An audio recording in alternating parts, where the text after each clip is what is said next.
ಶಿರಸಿಯಲ್ಲಿ ನೂತನವಾಗಿ ನಿರ್ಮಾಣಗೊಂಡ modern education ಸೊಸೈಟಿಯ ಚೈತನ್ಯ PU ಕಾಲೇಜಿನ ನೂತನ ಕಟ್ಟಡವನ್ನು ಕರ್ನಾಟಕ ರಾಜ್ಯ ಆಡಳಿತ ಸುಧಾರಣಾ ಆಯೋಗದ ಅಧ್ಯಕ್ಷ ಆರ್.ವಿ. ದೇಶಪಾಂಡೆ ಅವರು ಉದ್ಘಾಟಿಸಿದರು.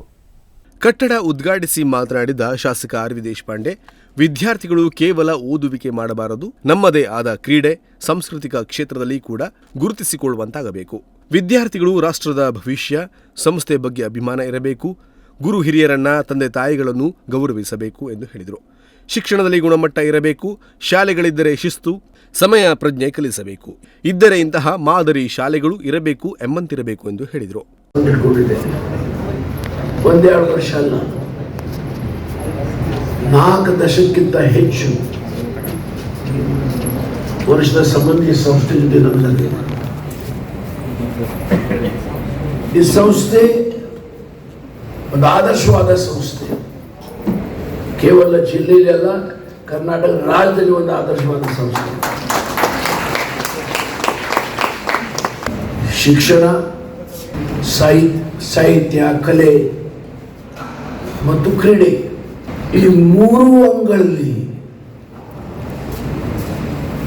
ಈ ಸಂಸ್ಥೆ ಮತ್ತು ಸಂಸ್ಥೆಯ ಕಲಿಯುವ ವಿದ್ಯಾರ್ಥಿಗಳು ಬಹಳಷ್ಟು ನಮಗೆ ಹೆಮ್ಮೆ ಪಡುವಂಥ,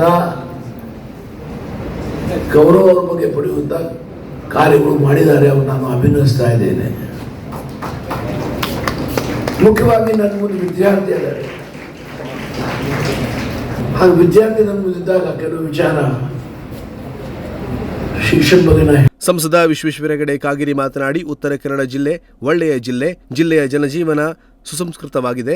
ಶಿಕ್ಷಣ ಕ್ಷೇತ್ರದಲ್ಲಿ ಹಿರಿಯರು ಕಂಡ ಕನಸು ಕಾರಣ ಎಂದರು. ನಮ್ಮ ಮಾತೃಭಾಷೆಗೆ ಪ್ರಾಮುಖ್ಯತೆ ಇದೆ, ಭಾವನೆ ಜಾಗೃತಗೊಳಿಸುತ್ತದೆ, ಸಂಸ್ಕೃತಿ ಕಲಿಸುತ್ತದೆ. ಎಲ್ಲ ಭಾಷೆಯೂ ಮುಖ್ಯವಾದರೂ ಮಾತೃಭಾಷೆ ಈ ಕಾರಣಗಳಿಂದ ಪ್ರಮುಖವಾದುದು ಎಂದು ಹೇಳಿದರು. ಅಧ್ಯಕ್ಷತೆ ವಹಿಸಿದ ಎಂಇಎಸ್ ಶಿಕ್ಷಣ ಸಂಸ್ಥೆಯ ಅಧ್ಯಕ್ಷ ಜಿಯು ಮುಳಖಂಡ ಮಾತನಾಡಿ, 4,000ರಷ್ಟು ವಿದ್ಯಾರ್ಥಿಗಳು ಎಂಇಎಸ್ ಶಿಕ್ಷಣ ಕ್ಯಾಂಪ್ನಲ್ಲಿ ಓದುತ್ತಿದ್ದಾರೆ.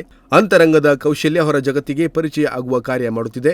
21,000 ಚದುರಡಿಯ ನೂತನ ಕಟ್ಟಡವನ್ನು ಚೈತನ್ಯ ಕಾಲೇಜಿಗಾಗಿ ನಿರ್ಮಾಣ ಮಾಡಲಾಗಿದೆ ಎಂದು ಹೇಳಿದರು. ಶಾಸಕ ಭೀಮಣ್ಣ ನಾಯ್ಕ್, ವಿಧಾನ ಪರಿಷತ್ ಸದಸ್ಯ ಎಸ್.ವಿ. ಸಂಕನೂರು ಮಾತನಾಡಿದರು. ಈ ವೇಳೆ ಪ್ರಮುಖರಾದ ನಿತಿನ್ ಕಾಸರಕೋಡ, ಎಂಜಿ ಹೆಗಡೆ, ಕೆಬಿ ಲೋಕೇಶ್ ಹೆಗಡೆ, ಸುಧೀರ್ ಹೆಗಡೆ, ಪ್ರಾಚಾರ್ಯ ರಾಘವೇಂದ್ರ ಹೆಗಡೆ ಕಟ್ಟೆ ಇತರರು ಭಾಗಿಯಾಗಿದ್ದರು.